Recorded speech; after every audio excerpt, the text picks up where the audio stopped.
Hey, it's me, MLB. Here's chapter 51 of Rapid Fate Online, and this one's titled Slugs and Hummingbirds. After getting squirted with ink a fair few more times, you finally worked out that the water-squirting slugs had blue markings on their underside, so you changed tactics to punting slugs with your toe to roll them over before stabbing them to check if they were the ones that you were after. You knew this whole ritual looked a bit strange, and it probably didn't help that you yelled, "Nope, this isn't the Krusty Krab," when you kicked over a slug that didn't have blue on the underside. However, when you did manage to find a slug with blue on the underside, you'd yell, "This is Patrick Star!" at the top of your lungs as you stabbed it merrily with a wide grin on your face. After farming about 20 sea slugs, you finally had enough water crystals collected, and you left the rock pool area covered in ink and water, but content with your grinding efforts. "Let's not fish here again, hey, if that fox comes back," the fisherman said to his friend as he watched you leave for the day. The pair had watched your whole theatrics as you grinded solo for the water crystals. The mental health bar on that one's dangerously low. "I got the water crystals! Start the car!" you hollered as you slammed the door open to Grid's workshop, water and slug ink dripping down your fox onesie. "Well done," Grid stated plainly. "Now you have to get the wind item." "Wind item?" you repeated in an almost defeated voice, your shoulders slumping down. "Yep, need the water crystals and wind to create the water aura bracelet.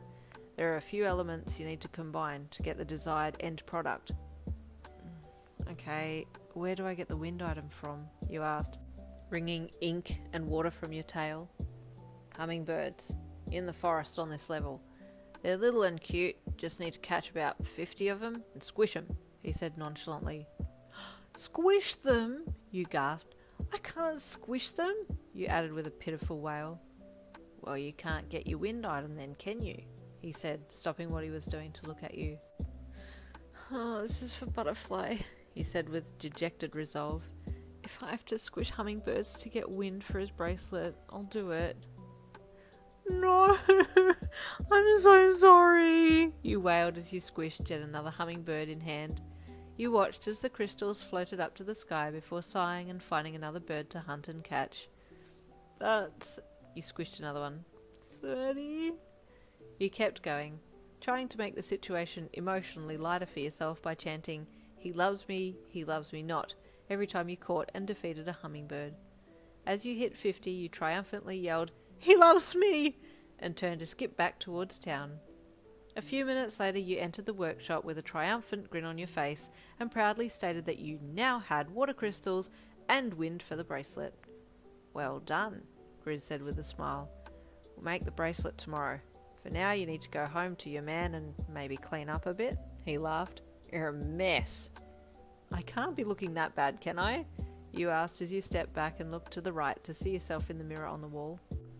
Your onesie was now almost completely black from the sea slug ink, and the tail and ears were droopy from the weight of the water.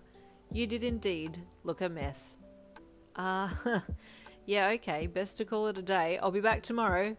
You waved goodbye to Grid and left the shop. After making it to the teleport site, you transported back to level 22 and trudged the short walk home, water and ink dripping from you as you moseyed along. "Hey hubby, I'm home," you sang as you entered the house, looking down to make sure you weren't dripping ink on the floor as you shut the door behind you. "Welcome back to..." "Ah!" Butterfly screeched when he saw you. "Sweetheart, what happened to you? Are you okay?" His voice was laced with concern as he rushed to your side. "I'm fine, I promise," he said with a laugh. "It looks worse than it is." "Take the onesie off, I'll have it cleaned for you," Butterfly said as he tried to unzip it at the back. Oddly enough, you felt a little bit vulnerable standing there in your underwear as Butterfly took your clothes off, but he didn't seem fazed at all this time. "Here, have my cloak," he said, taking it off and handing it to you. "Oh, no, that's okay, I can just wear the rat onesie, or village clothes," you said, opening your menu. "No, please, put on my coat," he asked shyly, as he presented the cloak a little closer to you so that you'd take it from him. Okay." You reached out and took it, and then slipped it on. You didn't think that Tamaki was that much taller than you, but his cloak absolutely dwarfed you as you pulled it on, and you held your arms out in front of yourself and stretched them to try and push your fingertips out of the sleeve holes, but you couldn't. so you pulled your elbows back to your sides instead and flapped your hands to show just how much extra sleeve there was. Tamaki was watching you with an adorable expression on his face. He loved how small you looked in his outfit, as well as how cute your little antics were, and you flicked the hoodie up over your head to see if it made you look cool, but instead it just completely covered your face. Tamaki heard you say something underneath, but it was muffled, and then you giggled and shuffled around a bit with your arms out in front, the extra sleeve length dangling from your fingertips. "Look, Butterfly, I'm a ghost," you said, like an excited child, bouncing a little as you flapped your arms around and made a fake "woo" noise to imitate a ghost. "Oh no," Butterfly chuckled. "A level 100 ghost has appeared. I need to defeat it." He grabbed you in a bear hug and spun you around as you squealed and laughed, and then he carried you over to the couch and collapsed onto it, pulling you down on top of him as he fell backwards. You shrieked as your centre of gravity was disrupted, and coughed slightly as your body landed heavily on his. You reached a sleeve-covered hand up and grabbed for the hoodie to lift it up so you could peek out from underneath and look down at him. "Did I defeat you?" you chuckled when you managed to lift the hoodie up high enough to see him from underneath it. "You stole my heart," Butterfly replied softly. "I love you, On. You're cute, funny, encouraging, loyal. I'm so lucky to be able to call you my girlfriend and wife." You leaned in and rubbed your nose against his before kissing him. "I could say the same thing to you too, Butterfly. You're shy, bold, reserved, and a total badass. You're everything." He kissed you back and smiled. "On, I want to marry you in real life one day. Please wait for me." "I don't plan on going anywhere without you," he replied as you lay your head down on his chest and snuggled into him. "I'm so glad I decided to play RFO."